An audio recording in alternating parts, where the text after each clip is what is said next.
Hello, soldiers. Welcome to another episode of Soul Mission. I'm your host, Ayah Daniel Rashid. And if you've not done so already, go ahead and give at Mission of the Soul a follow on Instagram, at Soul Mission on TikTok, and at Mission of the Soul with Ayah on YouTube to follow our soul's journey.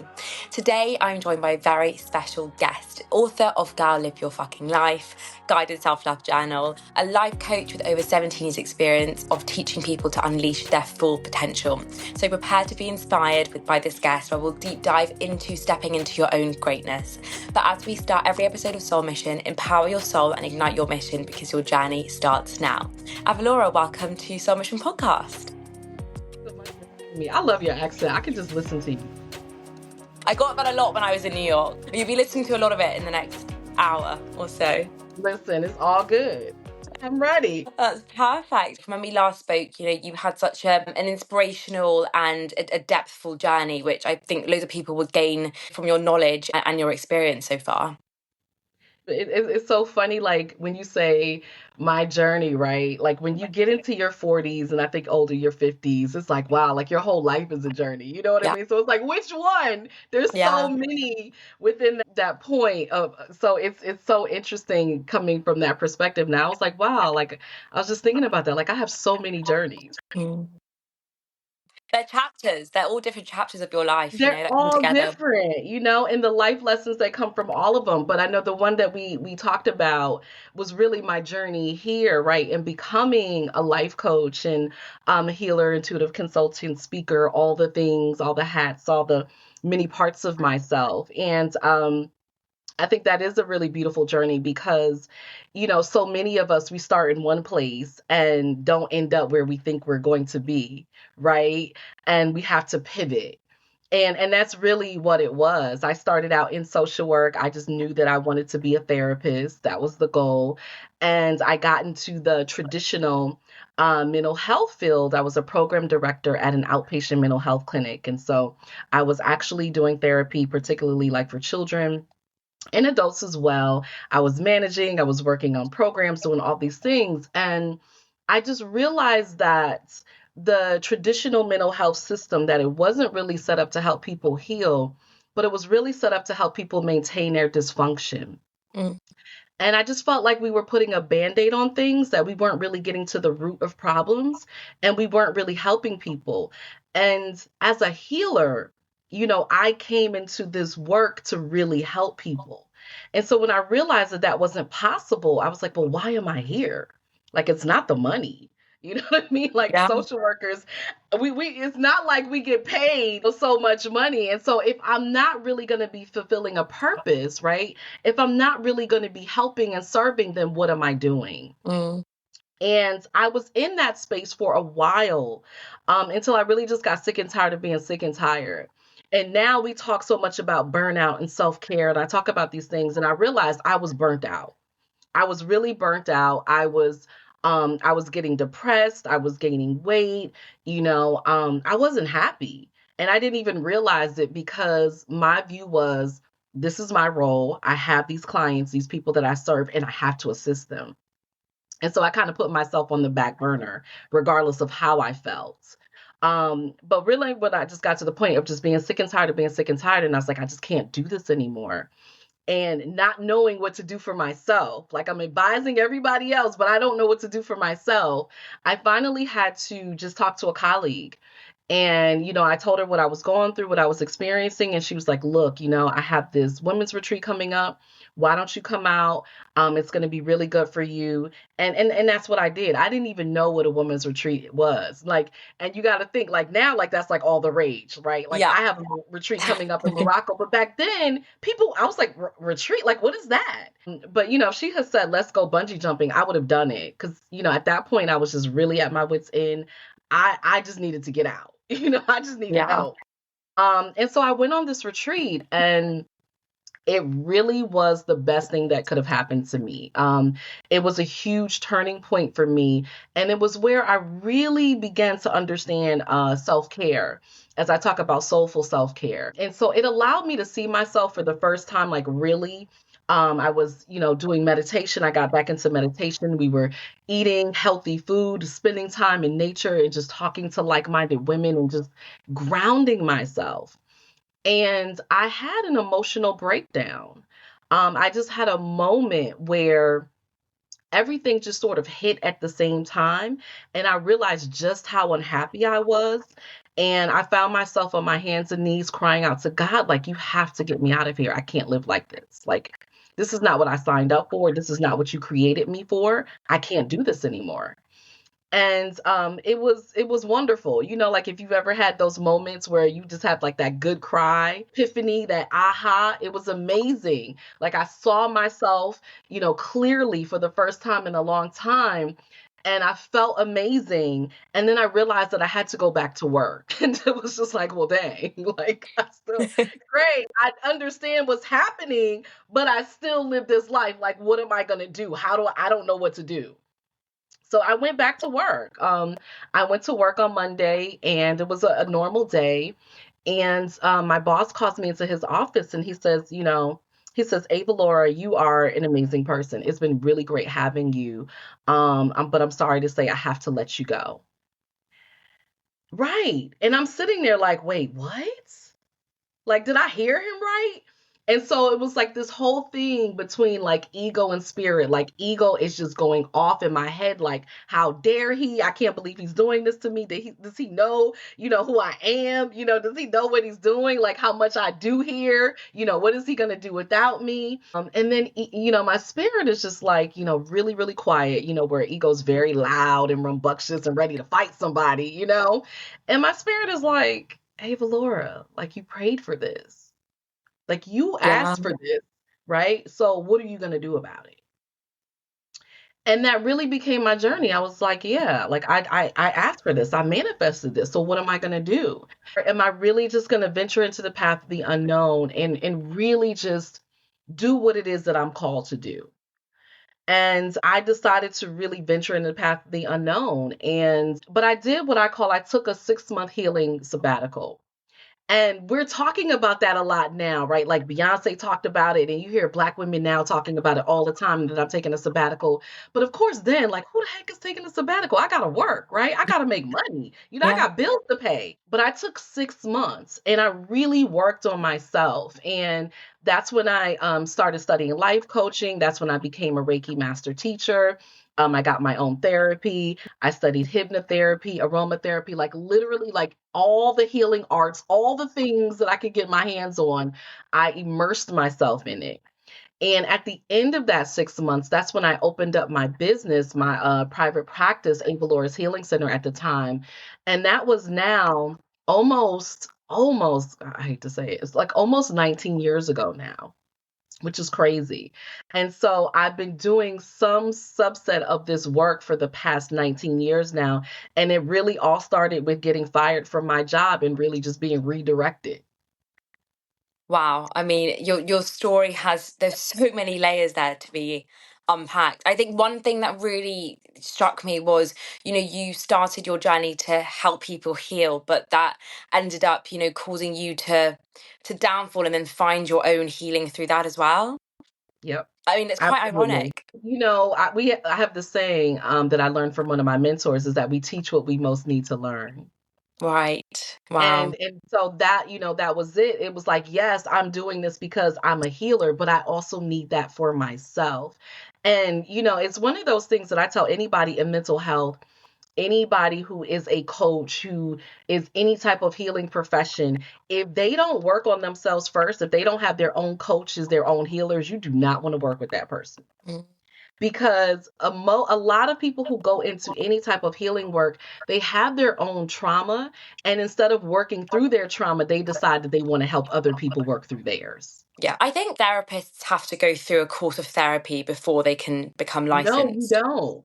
We Really? should, but we Yeah. don't. Now, it depends on the program, and things have changed now. From my experience, you did not back then. Like that wasn't a part. We did have to do what we called like now for social work, right? We had to have like internships. So we had to do some type of internship in the field, but we were not required to do any type of personal healing work. And do you think that if people had done all of this this healing work before? I mean, like the people that you worked with when you were a social worker, you mentioned that it's like putting the band-aid on. If they had done the forms of healing that you're specializing in now, do you think this could change, the foundations of mental Absolutely. health? Absolutely. And so much has changed now. Like I said, we're talking about almost 20 years ago, right?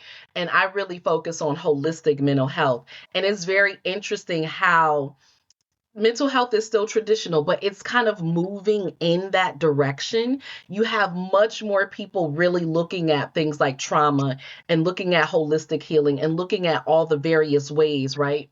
That a person heals and we can get to the root of the problems. Where before it was just, we just want them to function. You know what I mean? Like we don't need to get through the trauma and get to the root of things. We just need them to function well enough that they can survive, you know?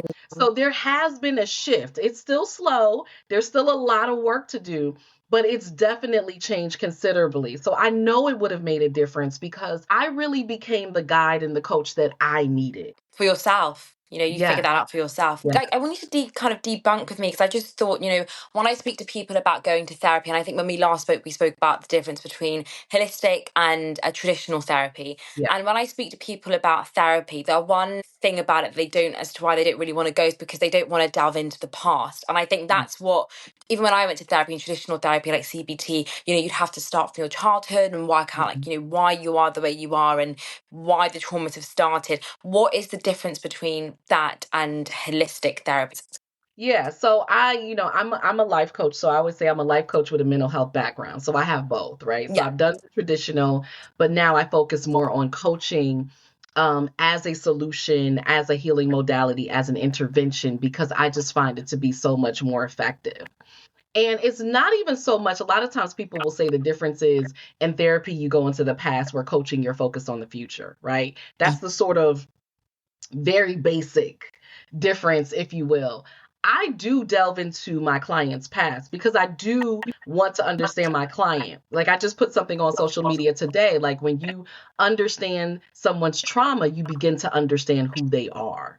Right. And so there, it's important. The difference is that we don't stay stuck there. Mm. That's the difference. And so it's understanding, okay, this is who this person is. This is why they're doing what they're doing. It's connecting those dots. And now we're helping you to move forward to the actual solution. So, for example, when I work with my clients, listen, you get a lot of soul work, right? There's assignments, there's reading, there's meditations. And so, one of the things I really believe is that holistic mental health is so much more than therapy.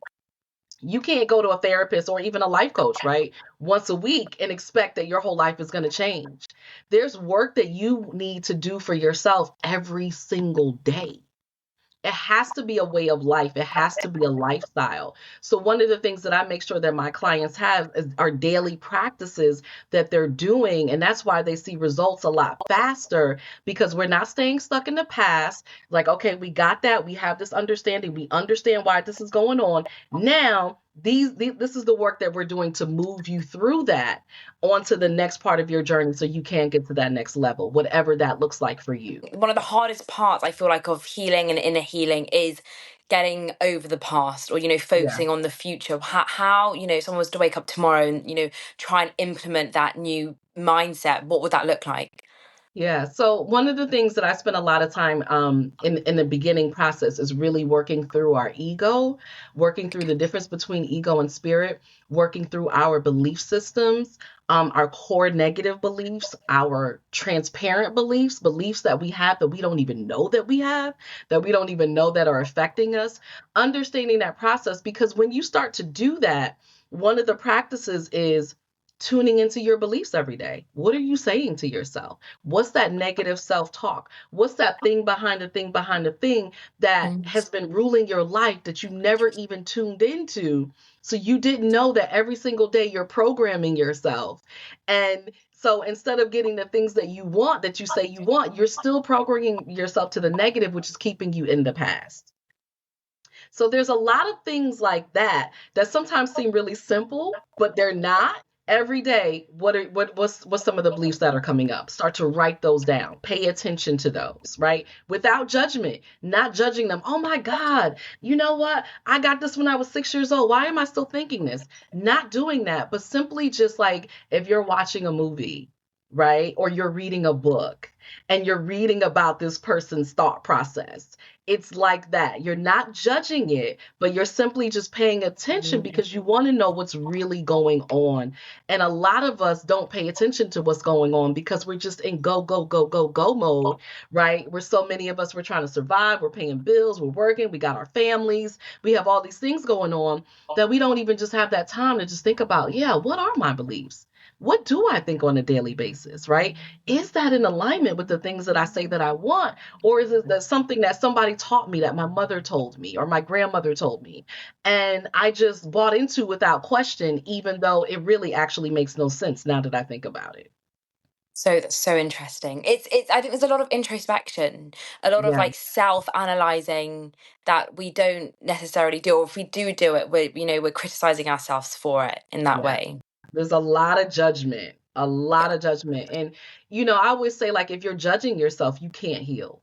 Mm, Right? You're stuck in that judgment. And mm, so many of us, and I work with a lot of high achievers, right? I work with people like me. There's a thing that you get the best results with people who are like you, right? I was a high achiever. I graduated magna cum laude, 1A short from summa cum laude. I have to be the best. Anything that I mm. do, right? And it's one of those things that you're taught, as a Black woman living in America. It's like, if you do something, you have to be the best at it. Because if you're not the best at it, you're not going to get those opportunities because you don't have the luxury of being mediocre, Yeah. right? You have to be the best. And so a lot of my clients have those same thought process. We have our master's degrees and PhDs and JDs and all of this stuff. We've collected all the things. And so what happens is we put a lot of pressure on ourselves. So when we don't do something that we think is right, there's so much judgment that we can't get past that to give ourselves grace to really heal. What's so interesting about that is you'd give more judgment to yourself than you would for anyone else in the world. And Yeah. it's so toxic for yourself, but it's something Yeah. that's almost human nature at the same time. And that's why it's important to understand like our brains and our thought process and how it works. People really freak out when I tell them like one of the things, and science has proven this, that we have an average of about 60,000 thoughts every single day, right? And 80% of those thoughts are negative. Wow, I didn't know that. Oh my 80%. gosh. So now you got to understand that it's actually normal for us to think towards the negative, to Mm. focus on the negative, right? And I always use this example. If I walk up to you and I say, "Oh my God, you're so beautiful. Look at your hair, look at your eyes. I love your accent, but I hate your outfit." What are you going to focus on? The outfit. The outfit. You're not gonna focus on all the amazing things that I said Yeah. about you. You're gonna focus on the negative, right? That's why we like drama, right? All of these Yeah. things. And so we lean towards that. And again, and that's not a judgment thing of like, oh my God, why? It's understanding that. So as a part of your journey, you know that that's a part of the process and you can work through that and you Mm. can train yourself to focus more on the positive. I did not know it was 80% of our thoughts are negative. 80%. That makes me feel slightly better than the kids are done. In the day when I'm stressing, it's like, God, that's tricky. But wow, that's a really high percentage. Lots Yeah. of room for improvement though, I guess, Yes, absolutely. Yeah. I mean, just think about if you've gotten as far as you've gotten now with that, how Mm, far can you get if you reduce this? And I tell my clients this all the time, you don't have to be at 100% of something, mm, right? You don't mm. have to be perfect. What if you got that 80% down to 60%? How would that change your life? What if you got that 80 down to 50%? How would that change your life? You don't have to be perfect. You just have to improve. But you mentioned, having limiting beliefs or limitations of yourself. When I think of breaking free from those, it's almost just like breaking this barrier and, like you stepping into like your full potential. I mean, Mhm. how can people implement that in their daily lives? What's one like a practical, actionable thing people can do to start, really breaking those beliefs and, stepping into their full potential? let me just say too, like, this is serious, like, healing work, right? Yeah. Like, I don't want people to feel like, oh my God, I can't do that or whatever. Like, this is why you have a coach, because it Yeah. is work. And you want people to see the things that you can't see. Because sometimes you might be thinking something is okay, right? That is a Mm. positive, but it's actually a negative. And it's a negative because it's what it's creating in your life, right? But you see it as someone, oh, like, that's not a big deal, but it actually Mhm. is a big deal, right? So that's one thing, is really understanding your thought process, really paying attention to the beliefs that are coming up. And there's a process that I teach where you start to go through all of that, and then you start to replace the negatives with now like a positive affirmation. And so, whatever particular thing that you're working on, once we flesh out the negative, now let's replace it with the positive of what you want. And some people will say, well, let's do affirmations. But the truth is, the affirmations aren't really effective if you haven't fleshed out the negative first, right? Because now all you're doing is trying to put that positive on top of this negative that already exists at its root. And you're only going to get but so far. And you're like, well, dang, why doesn't this work?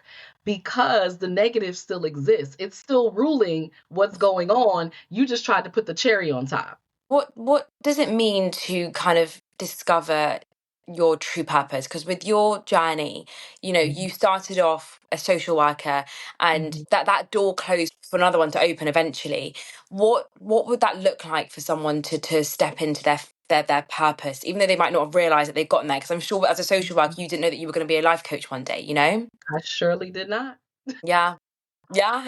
I had no idea. Listen, if you had told me that, I'd have been like, who? Because who was talking about life coaching back then anyway? You Yeah. 20 know, years ago, it wasn't a thing. Yeah. like this is not real. You know what I mean? So, yeah, and I think that that's a really great point. Is that so much of who we actually are? Like when we really are doing that deep internal work, that healing, Mm. becoming much more self-aware, we do discover things about ourselves that we didn't know, that we didn't realize, and that's part of what people are afraid of too. You know, it's like Yes. a blessing and a curse. A lot of people are afraid because they don't know what they're going to dig up and they Mm. don't really want to, you know? Mm. But on the flip side, it's really beautiful because you don't know what you're going to dig up, and Yeah. you don't know, what you're going to really discover about yourself and how that's really going to change your life when you act on it. Um, so no, I had no idea. And I would say for many, maybe about half and half. You definitely have people like they feel like they have an idea of things. And then you have people who are totally clueless. But even the people who somewhat have an idea of it, it does end up looking a little different sometimes. Like if I look at it, I'm still a healer. I'm just not a healer in the way that I thought I was going to heal. So even though I thought I had some clarity around things, there was still this shifting, this pivoting that needed to happen for me to really embrace my purpose. So you Mhm. might say, well, I love writing, right? And you might say, I want to, design children's books, but then you figure out and something happens and you're like, oh, wow, that's not it. I'm doing instructional manuals for the school system, Yeah. So it can look a little different. And so part of it is really being open minded and not pigeonholing yourself and not feeling like there's only one way and this is the way, because you want to leave that breath. You want to leave that space to embrace whatever it might be. Mm. And you have to get really comfortable, as I say, venturing into the path of the unknown, not trying to control things, following your intuition, right? All of these things that we talk about is like, whatever. These are the things that you really have to practice, because I know my intuition led me all along the way. I totally manifested so many things that happened for me, sometimes consciously, sometimes unconsciously. Now I'm really good at doing it consciously, but back then it was like hit or miss because, I didn't really even know my power. I didn't know what I was doing. I was just kind of Mm. winging it, right? So you have to really get very comfortable with being okay with just not having all of the answers, not being able to control things, and just focus on whatever that end result thing and not the actual journey.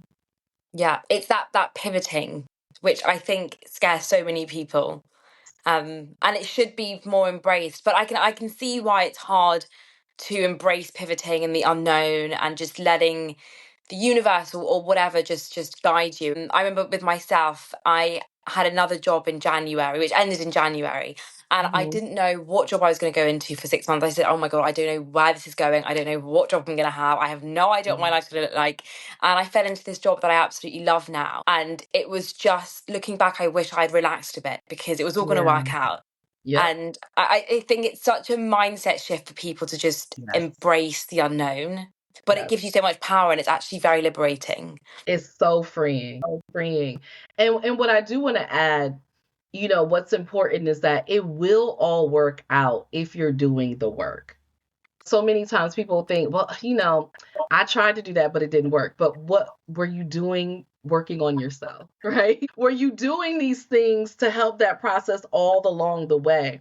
You really can trust the process when you're working on yourself.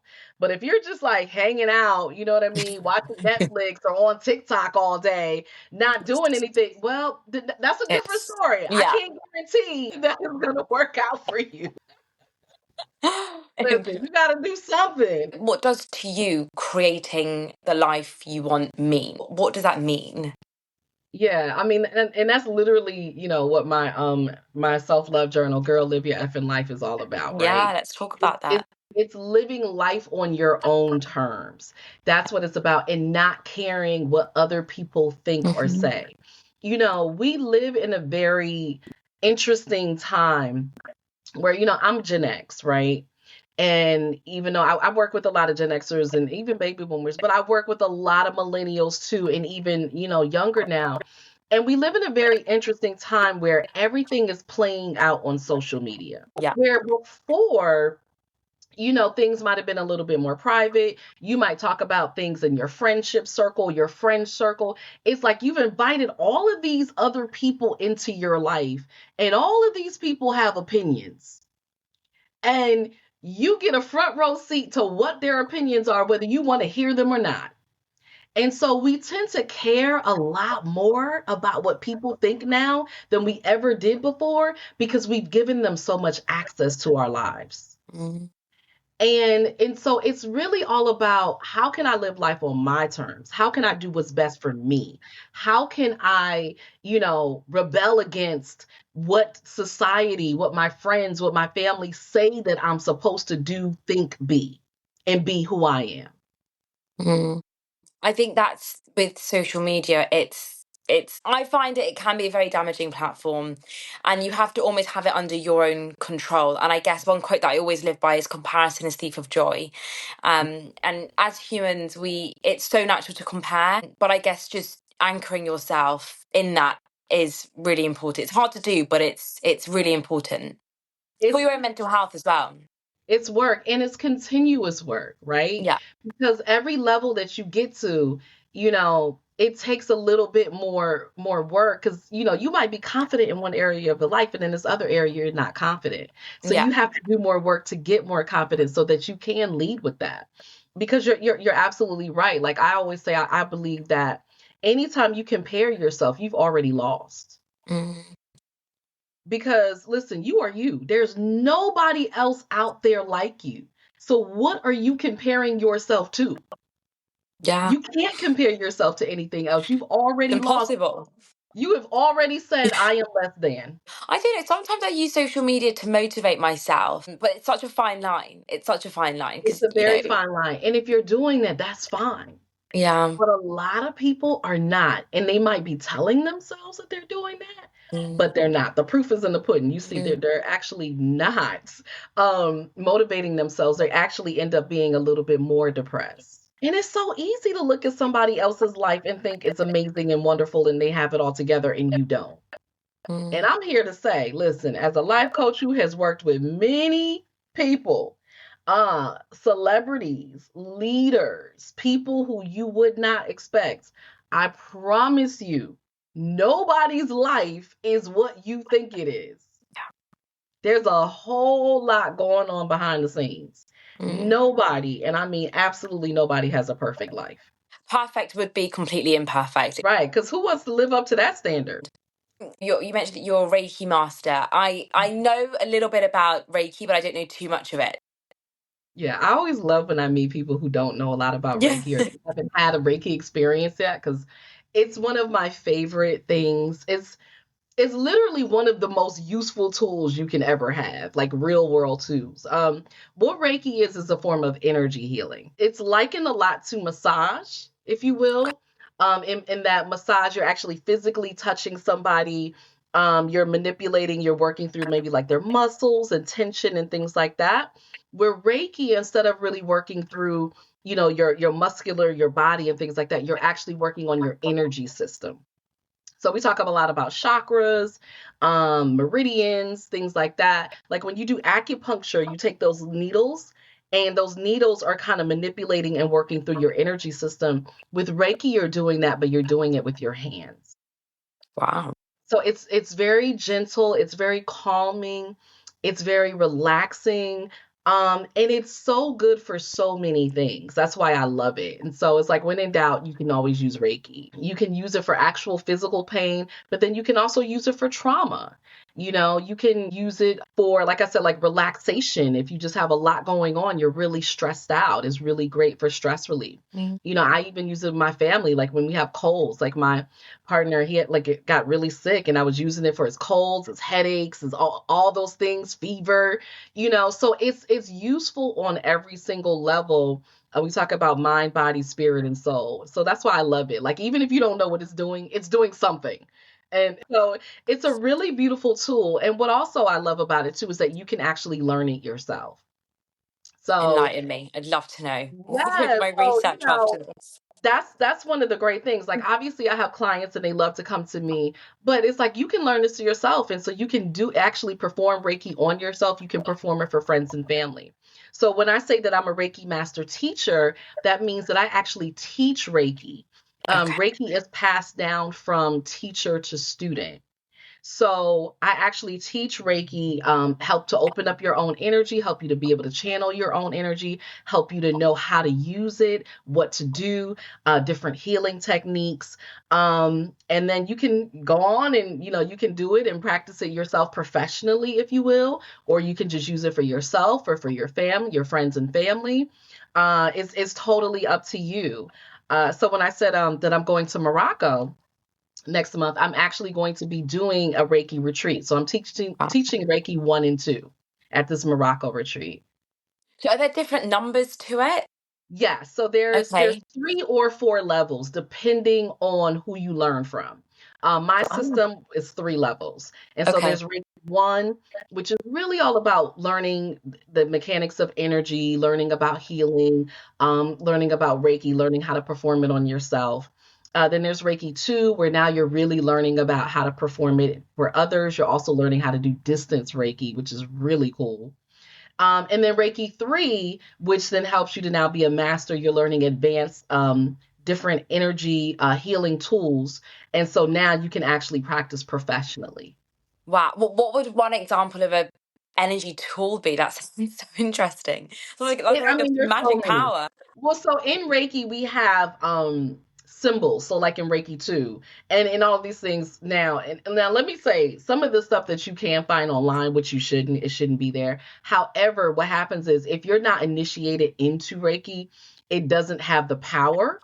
Because it really is passed down from teacher to student. So even if you get a book or you go online, you don't really know what you're doing or you can't really use it effectively because you have not been, your energy system has not been opened up to receive that and channel that energy. But yeah, there's different symbols and things that we use. I even teach my students like how to use different crystals and how to tools, how to work with the different things that we're already doing. So how to just further enhance that energy. It's really cool. Like if you're a healer, like Reiki is a must. If you're in any type of healing arts, Reiki is a must. I work with a lot of therapists, nurses, massage therapists, physical therapists. And the reason is because especially like therapists, I always tell them like Reiki is excellent for trauma. And so while you're doing talk therapy, you can now do Reiki to start to remove the actual trauma up and out of somebody's energy system.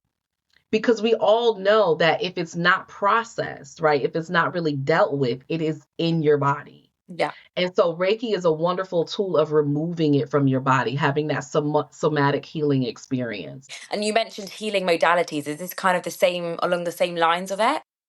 Yeah, I mean, I would definitely consider Reiki a type of somatic healing. What Yeah. is, when we briefly touched on healing modalities, are they different modes of healing that you can go through? Yes. So Okay. understanding, so like one of the beautiful things about the holistic world and understanding all these things is knowing that you have options. If Mm. you think about before, even, 10, 20 years ago, 30 years ago, right? Our parents' generation, it was really all about like whatever the doctor told you to do, you did it, right? You didn't even know what it was. You didn't necessarily know if it was good for you. You weren't going the right, we didn't have the internet, so you weren't going to research to see, right? You just Mm. did it. Where now it's like you have so many options. You don't have to necessarily do what your doctor says. You can practice some of these different healing modalities, or you can combine them. You can take the medication that your doctor is doing, but then also get acupuncture, also get Reiki, right? So you can blend these things together. So it's just understanding the different healing modalities, just meaning that you have different options. You can do hypnotherapy, aromatherapy, Reiki, life coaching, chiropractic, whatever, right? All of it or none of it. But that's the beauty of it. You have options. Yeah, and I think that's the beauty of healing in general, because healing, it's a hard transformational journey, but there's so many ways that you can heal. And on that journey, so many different people that you can meet as well. And I think once you come out and you've gone through healing, you do come out as a completely different person in Oh my in the gosh. best way. Yeah. And let me say, because and I remember this. I had this with one of my teachers, and I was just like, well, I don't want to change. You know what I mean? Like I like me. And it's not even that you're a completely different person per se, but you're just that best version of yourself. Mm. And that's one of the things that he said to me. He's like, you're not going to be a different person. You're still you. You're just going to be the you that you want to be. And I start to see that. I'm like, I still have this, same personality. I Yeah. still like to laugh. I still like all these things, but I am, the things that used to bother me don't bother me. I can have more grace. I can forgive easily. I can be more patient, right? So all of these things you start to notice. So the core of who you are is still there. You're not, changing and becoming somebody else. You're really just now becoming and owning the best power, the best version of yourself. And that's a beautiful thing. I mean, there is nothing greater than that. It's interesting because as much as healing is amazing, at the same time, what I've noticed with myself is that I've become a lot more sensitive to energies. So like Yeah. I can feel when someone isn't on, not maybe vibrational actually, but I can just feel when it's a no, and I can feel when it's a yes. And when it's a yes, it's a Okay. strong yes, and I connect instantly and I feel safe. And this could be a stranger, this could be someone that I've met once. And when it's a no, I can feel that energy isn't, I'm not enjoying it. And I Yeah. never felt that before my healing Mhm. journey. And it's almost like before the healing journey, I'd love everyone and anyone and it would be fine. Is it a good thing or a bad thing? I'm not too sure. That's something that comes Well, across my mind every it day. sounds like, well, one, I would say that that's a good thing, right? It's called a boundary, Okay. right? So you're not letting everybody in right now, Yeah. right? You're Yeah. letting in the yeses. Yeah. It is. And that's a good thing. Okay. So yeah, there's definitely things, listen, and everybody's journey is different, right? There is absolutely things that are going to change. And Mm, your relationships with others is going to change. If you're doing it right, these are the things that are supposed to yeah. happen. Okay, maybe I need to appreciate that more because these changes with, relationships with people that I'm meeting or friends or whatever that are changing, it's like, well, that's not meant to change, but maybe that's No, it part of is. growth. It's meant to happen. And that's important. And that's, and all a part of, having a coach or having a healer who can really take you through this process, right? To make it easier. Cause right, because you said it's hard. It really doesn't have to be hard. It's I personally it's a lot harder when you're trying to do it yourself. Like Mm, I've been there where I was trying to do it myself, and I've been there where I've been guided and led and had help. And it is significantly hands down easier, better, yeah. faster when you have help.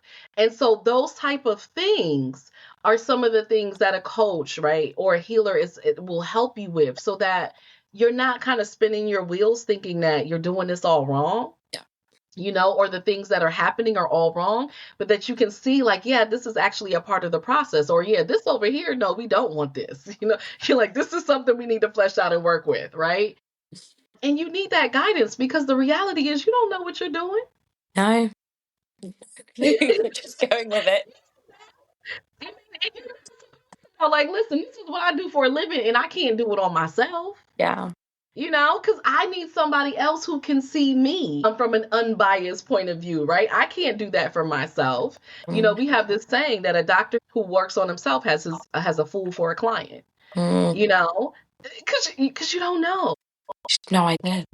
Just going through it, going, okay, well that happened, and that happened. The blind just lead the blind. Yeah.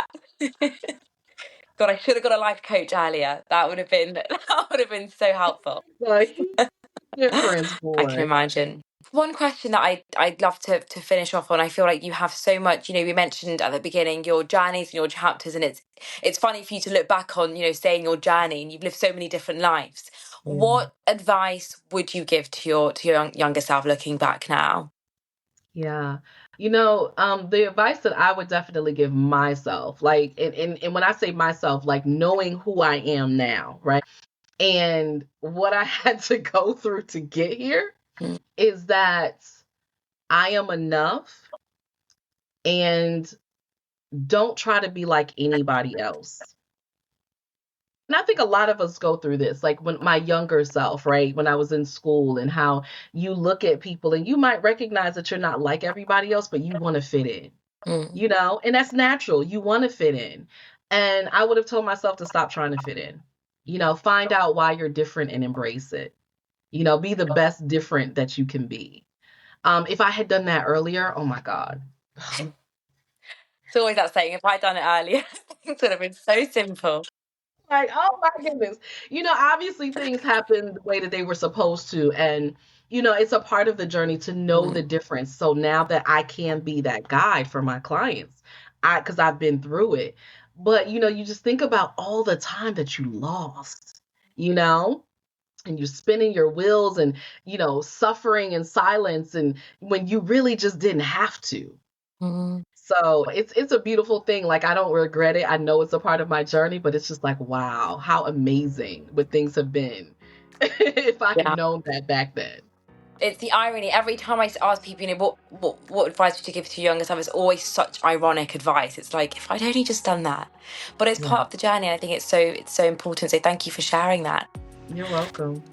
Please let me know where people are able to reach out to you, and where they're able to buy your book, and if they, want any advice or, life coaching, where can we find you? Absolutely. You can go to avalaura.com, Avalaura, or just look up Avalaura. I'm the only Avalaura. I'm Googleicious. So yeah, I've never met an Avalaura before. It's a lovely name. The only one. Like, that right there should have told me I'm different. You know what I mean? Go to avalaura.com. You can connect with me on social media. You can sign up for my mailing list. Here's my amazing journal. You can get this. Actually, it is on avalaura.com, or you can go to liveyourflife.com as well for this. But yeah, just connect with me. Say hey, say you saw me, and, shout out. I do actually respond back. And I just look forward to hearing from you. And I would love to hear, like, what you got out of this this discussion, this conversation that we had, like what really resonated with you. Amazing. Thank you so much. So I really hope that every one of you that's listening in and that listens to this podcast, they can walk away having gained something, even if it's just, making themselves 1% better in any kind of way. So I want to thank each and every one of you for listening in, and especially you, Avalaura, for joining me on this. Your mission is a powerful force of good in the world, and your mission matters. So peace, love, and happiness, soldiers.